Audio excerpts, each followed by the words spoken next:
Hello friends. आज की इस टॉपिक में पढ़ेंगे चैप्टर द चाइल्ड। इस चैप्टर को लिखा गया है प्रेमचंद के द्वारा। आइए मैं आपको बहुत ही आसान भाषा में पूरा लाइन बाय लाइन चैप्टर को समझा दूंगा। आइए स्टार्ट करते हैं। पीपल कॉल गंगू अ ब्राह्मण। तो एक आदमी का नाम गंगू है, जो आदमी लोग उसे ब्राह्मण कह के बुलाते हैं। ही कंसिडर्स हिमसेल्फ वन। गंगू अपने आप को भी एक ब्राह्मण समझता है। ऑल माई अदर सर्वेंट्स बो टू मी। तो यहाँ पे एक वर्ड यूज हुआ है ऑल, और एक आपको वर्ड मिलेगा आई। आई मैं आपको बता दूं डिनोटेड है प्रेमचंद को। यहाँ प्रेमचंद खुद अपने आप को आई कह के बुला रहे हैं। तो ऑल माई अदर सर्वेंट्स बो टू मी। तो यहाँ पे ऑल किसको रिप्रेजेंट कर रहा है? प्रेमचंद को। प्रेमचंद के सारे सर्वेंट प्रेमचंद को बो करते हैं, मतलब झुकते हैं उसके सामने, वो सलाम करते हैं। But Gangu never greets me like this. Gangu कभी भी प्रेमचंद को ग्रीट नहीं करता था। Probably he expects me to bow to him. और गंगू क्या सोचता था कि वो अपने मालिक को उनके सामने झुका दे, मतलब प्रेमचंद उनको सलाम करे। He never touches any of the used utensils. Gangu जो था कभी भी इस्तेमाल किया हुआ बर्तन फिर दोबारा इस्तेमाल नहीं करता था। यूटेंसिल का मतलब बर्तन से है। I lack the courage to ask him even to fan me in the hot weather। मैं प्रेमचंद कहते हैं कि मैं बहुत साहस करके गंगू कहता हूँ कि गर्मी है, मुझे पंखा कर दे। Sometimes when nobody else is around and I am dripping with perspiration, he does pick up a fan, but his attitude is that he is doing a great favor। जब कोई आमने सामने नहीं होता है तो गंगू प्रेमचंद को पंखा होक देता है, पर वो ऐसा करता है पर प्रेमचंद को लगता है कि वो बहुत एटीट्यूड में है। He is short tempered and cannot tolerate even the slightest rebuke। He has very few friends and considers it to below his dignity to sit with the sage or the bearded। Gangu के पास बहुत कम friends है और गंगू अपने आप को बहुत ही ऊंचा समझता है, और वो नहीं समझता कि और वो सब लोगों को बहुत नीचा समझता है। उनके साथ बैठना गंगू को अच्छा नहीं लगता है। I have never seen him being friendly with anyone. वही लाइन लिखा हुआ है। Not does he ever go to a fair or a show. Gangu कहीं भी नहीं जाता था। He is not even fond of bhang. Bhang एक तरीका का लस्सी होता है, उसमें थोड़ा सा नशा का गोली मिलाया हुआ रहता है जिससे आदमी थोड़ा सा नशा हो जाए। तो ये सब गंगू नहीं पीता था। Which is common addiction amongst people of his class. He never press. वो कभी पूजा भी नहीं करता था। Nor does he ghost for a bath in the river. ना ही वो नहाने के लिए कभी रिवर में जाता था। And he is completely illiterate. मतलब गंगू पढ़ा लिखा हुआ नहीं था। Yet he expects all the respect due to a Brahmin. वो ना ही पूजा करता था, ना ही रिवर में नहाता था, और पढ़ा लिखा भी नहीं था।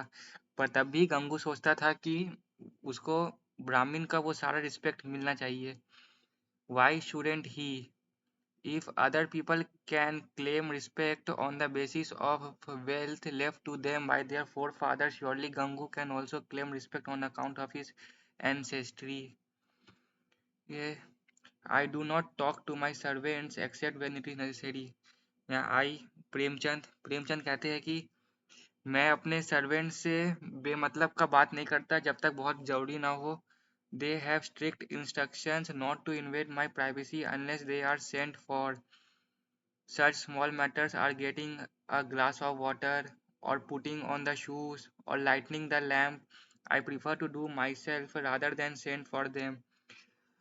तो यहाँ पे प्रेमचंद बोलते हैं कि जो छोटे मोटे काम होते हैं, जैसे ग्लास में पानी लेना, जूता को साइड में रखना, लैंप जलाना, वो सब मैं अपने आप ही करना पसंद करता हूँ। ये सब काम सर्वेंट से मैं कराना अच्छा नहीं लगता मुझे। It gives me a feeling of independence and self reliance. ये सब करके प्रेमचंद को बहुत अच्छा लगता है और वो इंडिपेंडेंस महसूस करते हैं। The servant know my habits by now and they seldom bother me. Seldom का मतलब होता है रेयर, मैं लिख देता हूँ रेयर। अब सो जाहिर सा बात है, कोई भी आदमी किसी के लिए काम करेगा तो वो तो उसका हैबिट्स को जान ही जाएगा, तो वही लिखा हुआ servants know my habits bye now and seldom bother me. If ever they pay an unsolicited visit to me, it is either that they want an advance against their salary or that they wish to complain about other servants. अगर कोई servant Premchand को पहले visit करता था या भी कोई कारण से विजिट करता था तो प्रेमचंद को पता होता था या तो वो सैलरी मांगने आया है या तो कोई और सर्वेंट का कंप्लेन करने आया है। Both this practices I consider reprehensible. वो इन दोनों चीज़ों के लिए सर्वेंट्स को भगा देते थे। When I pay them regularly and enough, I do not see any reason why they should finish a month's salary in 15 days. वो कहना चाहते हैं कि अगर कोई सर्वेंट सैलरी मांगने के लिए उनसे आता है तो वो तो 1 महीना का सैलरी उन्हें दे ही दिए है, और उनकी गलती है कि वो 1 महीना का सैलरी 15 ही दिन में क्यों खर्च कर देते हैं। And back beating I consider a sign of weakness or a mode of flattery, both of which are ignorable. Back meeting का मतलब होता है पीठ पीछे बात करना। मतलब जब कोई सर्वेंट कोई और सर्वेंट की शिकायत करने आता है तो प्रेमचंद को उनसे बहुत गुस्सा लगता है। वन मॉर्निंग, एक सुबह, Gangu came to me without being sent for. एक सुबह गंगू प्रेमचंद से मिलने आया बिना पूछे ही, ऐसे ही आ गया। I felt annoyed and asked him.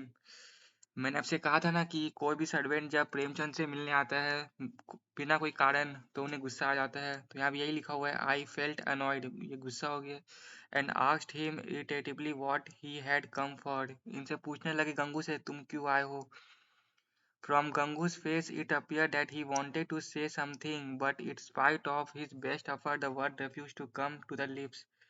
Gangu बहुत कहना चाहता था, कुछ कहना चाहता था पर वो कह नहीं पा रहा था। I said again after a little pause, what is the matter? Why don't you speak out? तो वही प्रेमचंद कहते हैं गंगू से क्या हुआ, तुम कुछ बोलते क्यों नहीं। You know it is getting late for my morning walk. तो जल्दी कहो गंगू, मैं अपने मॉर्निंग वॉक के लिए लेट हो रहा हूँ, ऐसा प्रेमचंद कहते हैं। गंगू रिप्लाइड हेल्टिंगली, आस्ते आस्ते गंगू ने जवाब दिया, please do not delay yourself, I shall come some other time. तो गंगू ने क्या रिप्लाई दिया डर के कि आप अपने आप को लेट मत कीजिए, मैं किसी और समय आ जाऊंगा। This is worse. I knew now that I was in hurry Gangu would have cut short this tell.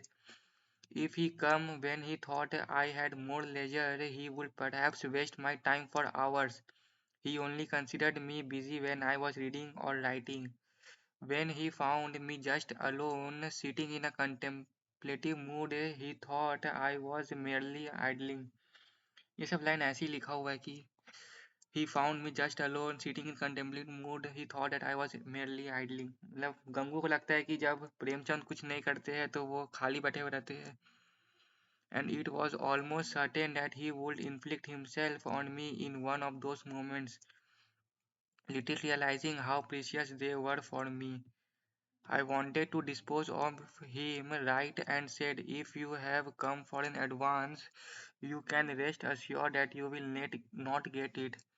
तो प्रेमचंद गंगू को बोल देते हैं, इतना तुम्हें याद होना चाहिए कि अगर तुम एडवांस पैसा मांगने के लिए आए हो तो तुम्हें वो नहीं मिलेगा। I do not want an advance, ये किसने कहा, गंगू ने।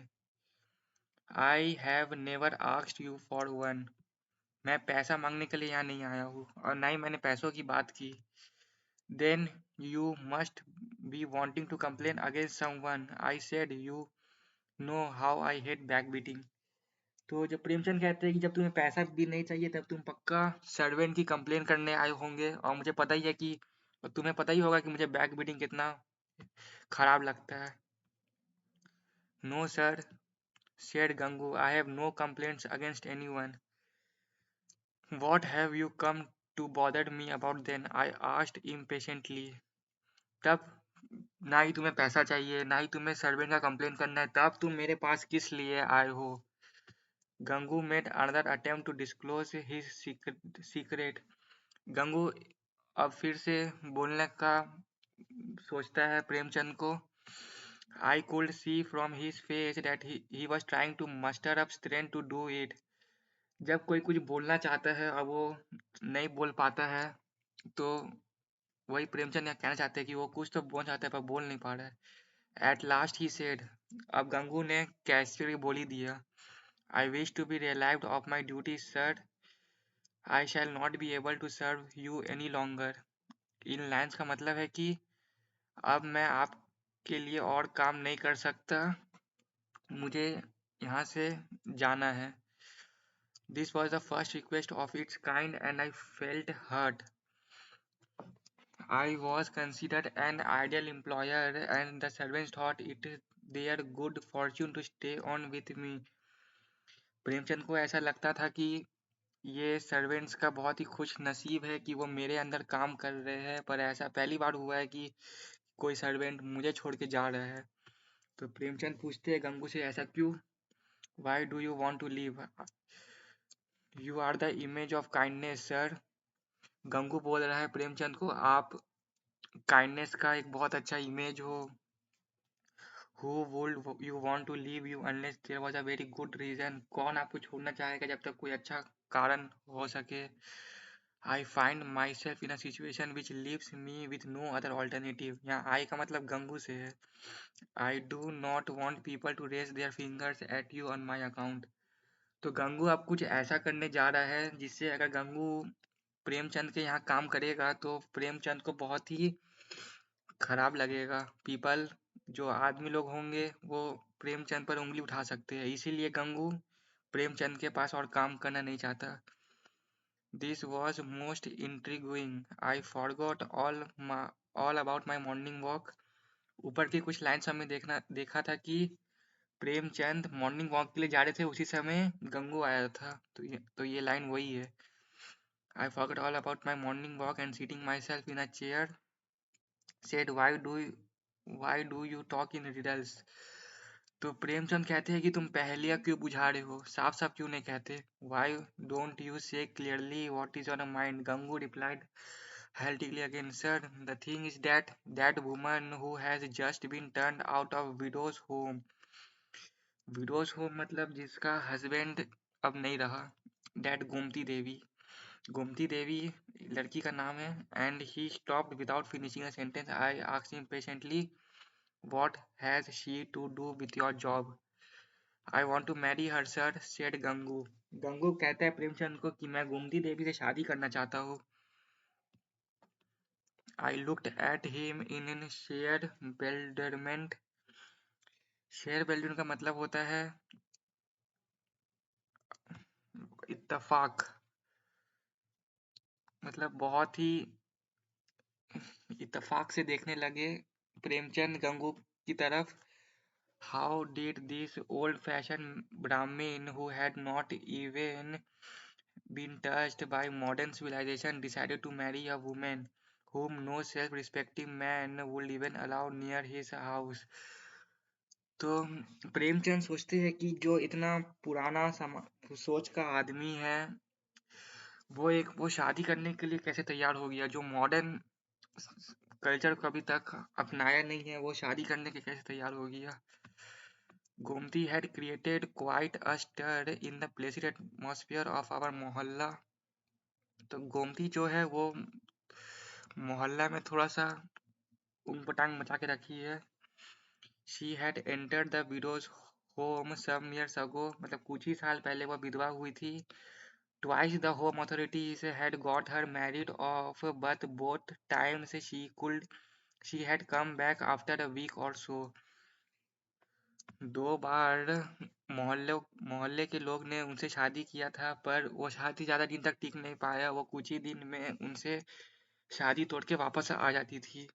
Ultimately, the home had decided to expel her. She had now taken a room in Mohalla and was an object of great interest to all the lovelorn young men. तो वो एक अलग से घर लेके मोहल्ला में रहती थी और She had now taken a room in Molla and was an object of great interest to all the love-lorn young men.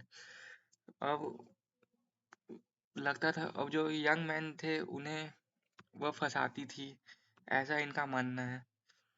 I felt both annoyed with sympathetic towards Gangu. Why couldn't this stupid man find another woman to marry? मुझे बहुत अफसोस होता है गंगू के लिए कि गंगू को कोई और लड़की क्यों नहीं मिला शादी करने के लिए, यही क्यों, ऐसा प्रेमचंद सोचते हैं।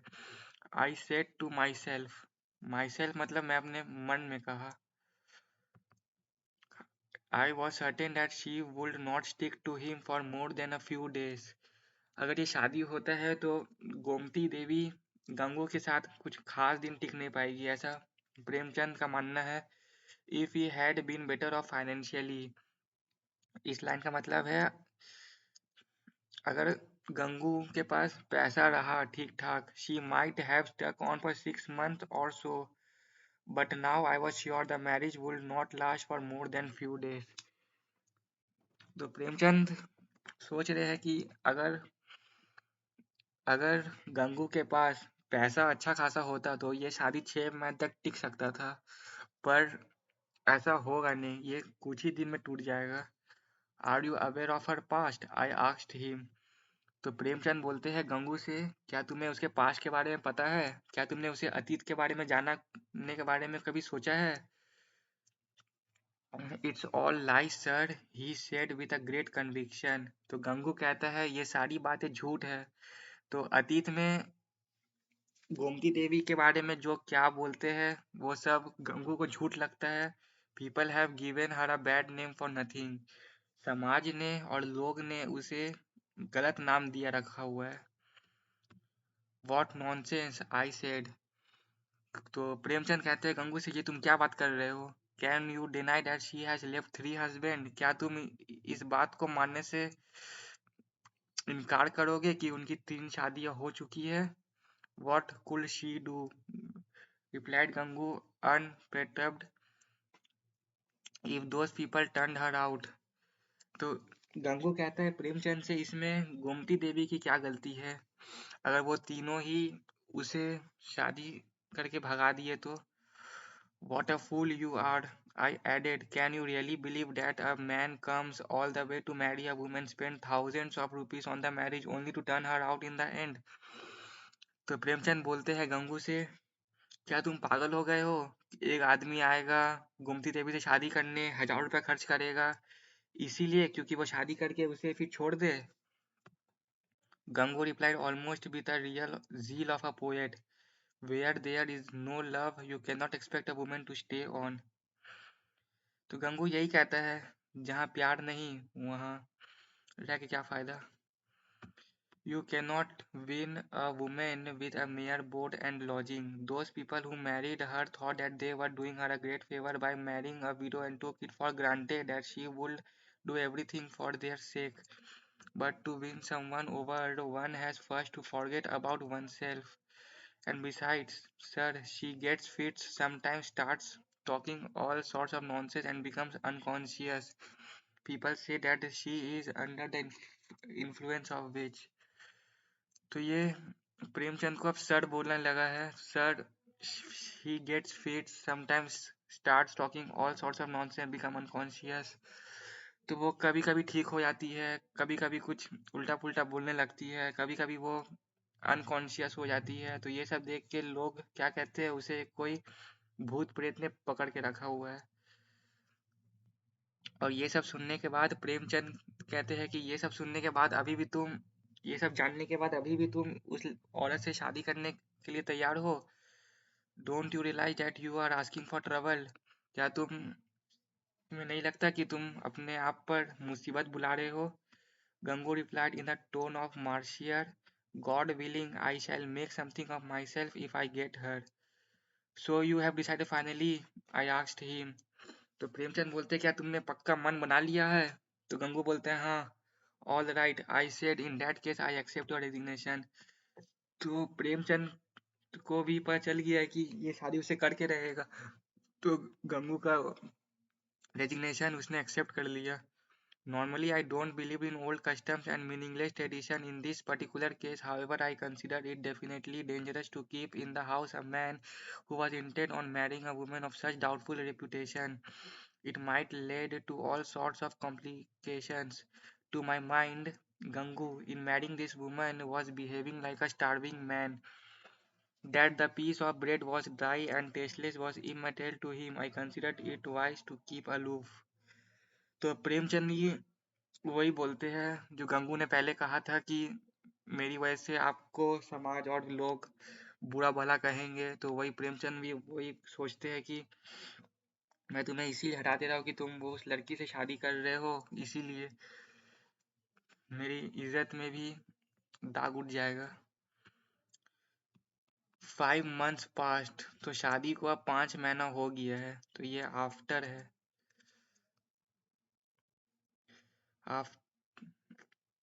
5 months past.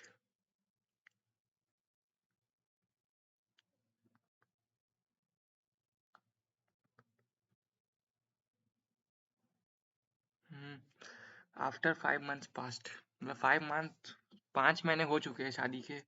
Gangu had married Gomti and was living in the same मोहल्ला। गंगू ने उस गोमती देवी से शादी करके वही मोहल्ला में रहता था, इन a thatched hut. He was now earning a लिवी एज अ हॉकर, तो अब वो हॉकर की कमाई से अपनी जिंदगी को चलाता था। Whenever I met him, Premchand जब भी गंगू से मिलते थे तो वो उनके बारे में पूछते थे, उनका हालचाल पूछते थे गंगू का। His life was a matter of great interest to me, तो प्रेमचंद के लिए गंगू का लाइफ एक बहुत बड़ा इंटरेस्ट बन चुका था, क्योंकि उन्हें जानना था कि अब आगे क्या होगा, कब गोमती देवी गंगू को छोड़ के जाएगी। I was impatient to know how it would all end, however I always found him happy. जब भी प्रेमचंद को गंगू मिलता था वो हमेशा खुशी रहता था। His face had a glow which had only comes with a complete lack of worry. He earned about a rupee every day, तो वो एक दिन में 1 रुपया कमाता था। After buying his stock he was left with about 10 आनस और सो। Stock का मतलब है घर के सारे सामान, जो राशन पानी होंगे वही सब। तो 1 रुपया कमाता था और उसके पास 10 आना बच जाता था, 10 Anas. There must have been supernatural power in those 10 Anas to give him such completed contentment. तो उस 10 आना में कुछ जरूर कुछ ऐसी शक्ति होगी जो गंगू को बहुत खुश रखता था। One day I heard,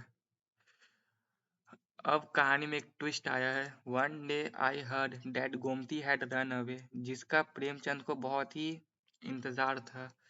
I don't know why but this give me a great pleasure. Premchand को समझ में नहीं आ रहा था ऐसा क्यों हुआ, पर उन्हें बहुत खुशी महसूस हो रहा था। It was perhaps that Gangu's self confidence and ease had always made me envious. I was happy that I had proved right. तो प्रेमचंद को लग रहा है जो मैंने गंगू से सारी बातें कही थी गोमती के बारे में वो अब सही साबित हुई। He would now realize that people who had dissuaded him from marrying Gomti were really his well-wishers. तो प्रेमचंद अब यही सोचते हैं कि जितने लोगों ने गंगू को कहा था कि उसे शादी ना करे, वो कैसी औरत है, वो गंगू का भला ही चाहते थे। वो कितना बड़ा पागल था। I thought to myself, ये सब अपने दिमाग में वो सोचते हैं। To consider marrying Gomti good fortune, even to consider it as entering paradise, I impatient to meet him. तो अब प्रेमचंद बहुत ही इम्पेशेंट हो गए हैं गंगू से मिलने के लिए, मतलब इंतजार नहीं किया जा रहा है गंगू से मिलने के लिए। He looked completely shattered when I met him that afternoon. Seeing me, he started to cry and said, Gangu Premchand को देखते ही रोने लगा और कहा बाबूजी। तो अब यहाँ बाबूजी का वर्ड यूज होने लगा है। Gomti has left me, Gomti ने मुझे छोड़ दिया। I replied with Frank sympathy, I told you, मैं तुमसे कहा था ना शुरुआत में ही कि गोमती से शादी मत करो, वो तुम्हें छोड़ के चल जाएगी, पर तुमने ही सुना नहीं। क्या उसने तुम्हारा कोई सामान लेके गया है? Has she taken away your belongings also? Gangu put his hand on his heart as if had blasphemed and said, don't say that Babuji, she hasn't taken a thing. मतलब गोमती ने कुछ भी सामान लेके घर से नहीं गई थी, वो सिर्फ अकेले ही गई थी। Her own stuff is still lying here, उसका भी खुद का सामान उसी घर में था, मतलब वही था। I don't know what shortcoming she found in me that she decided to leave. तो गंगू बोल रहा है प्रेमचंद को कि उसमें मुझे क्या कमी दिखाई दी कि वो मुझे छोड़ के चला गई। I am sure I wasn't good enough for her, मुझे पक्का पता है कि मैं उसके लिए ठीक नहीं रहा हूँगा। वो पढ़ी लिखी थी, मैं अनपढ़ था। If I could have stayed on with her I a little longer she would have made a man out of me. Whatever she might have been for other men, for me she was definitely a goodness. मुझे नहीं पता कि वो दूसरे लोगों के लिए क्या थी, पर मेरे लिए वो एक भगवान स्वरूप थी। I must have been at fault somewhere that she decided to leave. मेरे में कुछ ना कुछ तो कमी रह गया होगा जो वो मुझे छोड़ के चली गई। I was most disappointed at Gangu's words.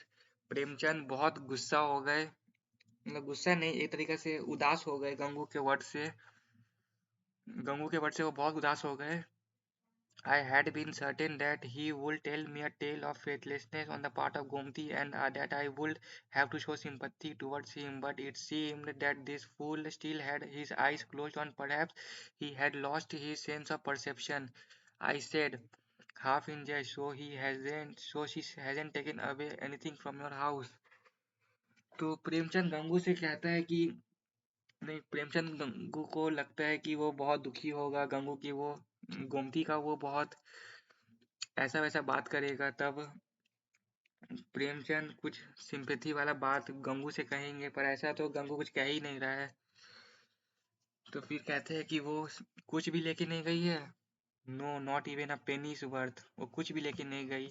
And she loved you very much, तो कहते क्या वो तुमसे प्यार बहुत करती थी। What more can I say Babuji, I shall not forgot her till I die, मैं उसे कभी नहीं भूल सकता। And yet she decided to leave you, this is what surprises me.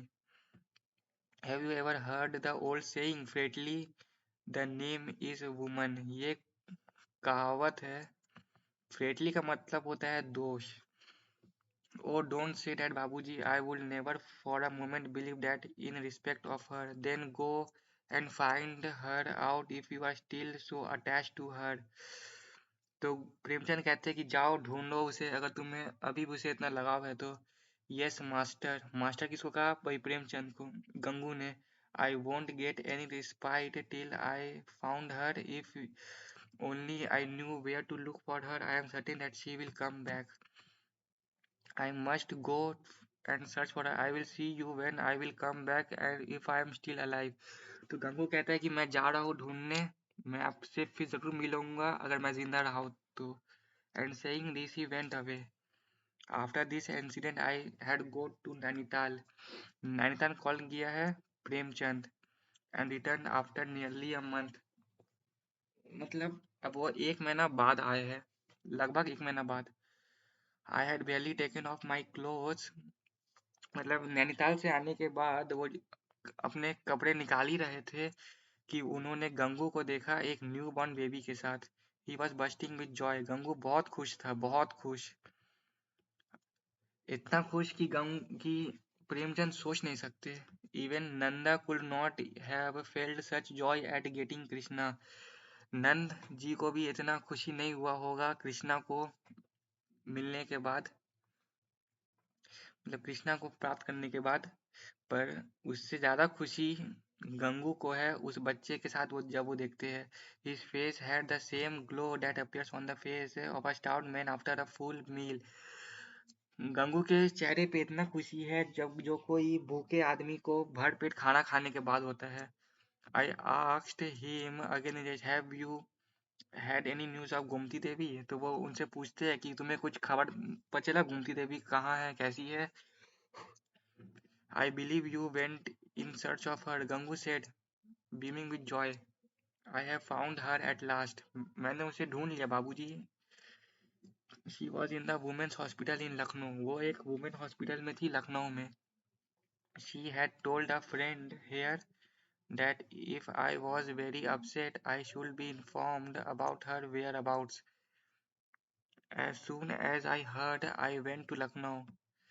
And brought her back.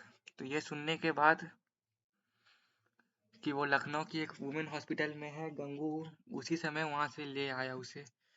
I have also got the child in the bargain. और उस hospital में उसे एक चाइल्ड हुआ, मतलब वो प्रेग्नेंट थी और उसे एक चाइल्ड हुआ। He showed me the child almost with the pride of an athlete showing off a newborn medal। और वो उस बच्चे को मुझे ऐसे दिखा रहा था कि जैसे कोई एथलीट मेडल जीता हो। वैसे बहुत खुश था वो। कौन? गंगू। उस बच्चे से मिलने के बाद I was surprised at his shamelessness। He had not been married to Gumti for more than 6 months। तो प्रेमचंद यही सोच रहे कि शादी को 6 महीना भी नहीं हुआ और गंगू का एक बच्चा है। And yet he displaying the child with a great pride. और वो बहुत ही गर्व से उस बच्चे को दिखा रहा है। Also, you have got a baby also। That is perhaps why she ran away and you are sure it is your child। तो प्रेमचंद गंगू से यही पूछ रहे हैं कि क्या ये तुम्हारा ही बच्चा है? वाई माइन बाबूजी, इट्स गॉड। तो गंगू बोलता है रिप्लाई में कि ये बच्चा गॉड्स का है, गॉड का है। It was born in Lucknow wasn't it? Yes Babuji, it was a month old only yesterday. मतलब इसका 1 महीना ही हुआ है परसों। How long have you would have been married? This is the 7th month. मतलब प्रेमचंद पूछते हैं गंगू से तुम्हारा शादी को कितना महीना हो गया? तो गंगू रिप्लाई देता है 7 मंथ हो गए। So this child was born within 6 months of your marriage? Yes said Gangu undisturbed. And still you consider it your child? Yes sir. Are you in your senses? तो प्रेमचंद कहते हैं कि पूछते हैं गंगू से कि कोई बच्चा 6 महीना में कैसे हो जाएगा शादी के? ये तो किसी और का बच्चा होगा। तुम इसे अपनाने के तैयार हो? तो गंगू कहता है हाँ। तो वही कहते हैं आर यू इनोसेंट से, क्या तुम अपने होश में हो? I was not quite certain whether he did not understand what I was trying to hint or whether he was intentionally misunderstanding me। She had a very difficult time। she किसको कह रहा है? गोमती को। गोमती बहुत ही डिफिकल्ट टाइम से होके गुजरी है। It almost a new life for her. इसके लिए एक नया जिंदगी है। For full 3 days and full 3 nights she was in pain। 3 दिन और 3 रात तक वो बहुत ही दर्द से गुजरी है। This was the point for me interrupt। I said this is the first time I have heard of a child being born with 6 months of marriage। तो प्रेमचंद यही कहते हैं कि मैं ऐसा तो मैंने पहला बार सुना है कि कोई बच्चा 6 महीने में जन्म ले लिया। This question surprise Gangu. He said with an implicit smile this has never bothered me. तो गंगू कहता है कि ये 6 महीने में जन्म लिया हो या फिर किसी और का बच्चा हो, वो मुझे किसी मतलब नहीं है। This was the reason perhaps why Gomti had left the house। I told her that if she do not love me, she could leave me by all means and I would never bother her again। But if she did love me, she must not let the child separate us। तो गंगू कहता है प्रेमचंद से कि अगर गोमती उसने गोमती से कहा था कि अगर वो मुझसे प्यार नहीं करती है तो वो उसके हाल में उसे छोड़ दे, और अगर वो मुझसे प्यार करती है तो इस बच्चे को मुझसे अलग ना करे।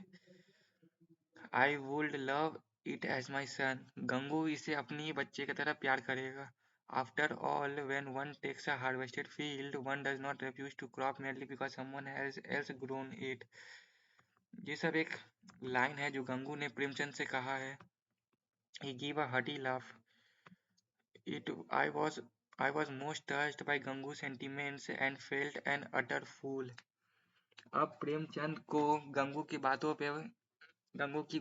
बातों से बहुत ही लगाव हो गया है। अब वो अब जो प्रेमचंद गंगू को बेवकूफ कहते थे, अब वो अपने आप को बेवकूफ कह रहे हैं। I extended my hands took the child from Gangu and kissed it। Gangu said, Babuji, you are the embodiment of goodness। इम्बोडेड का मतलब होता है भगवान का अवतार या फिर अवतार खाली। I often talk to Gomti about you and have many times asked her to come and pay her respects to you, but she is so bashful. Gangu कहता है प्रेमचंद से कि मैंने गोमती को बहुत कहा कि आपसे आके मिले, आपको रिस्पेक्ट करे, मतलब आपको सलाम करे, पर वो बहुत शर्माती है। I the important of goodness, आई, जो प्रेमचंद कहते हैं कि जो अपने आप को अवतार समझता था गुडनेस का, मैं कितना बेवकूफ आदमी हूँ। My middle class morality stood ashamed at Gangu's courage and sincerity, you are the important of goodness. तो प्रेमचंद कहते हैं तुम इम्पोर्टेंट ऑफ गुडनेस हो, तुम अवतार हो गुडनेस का। I said and this child adds charm to it, let me come with you and meet Gomti, and we both went to Gangu's house. And में तीनों गोमती हाउस जाते हैं। गोमती, गंगू और गोमती, मतलब प्रेमचंद और गंगू जाते हैं अपने घर, तो कहानी का एंड हो जाता है। दोस्तों, मैं उम्मीद करता हूँ कि आपको ये स्टोरी बहुत ही आसान भाषा में आप समझ गए होंगे। तो अगर आपको ये स्टोरी अच्छा लगा और आप समझ गए तो सब्सक्राइब कीजिएगा मेरे इस वीडियो को और लाइक कीजिएगा। Thank you.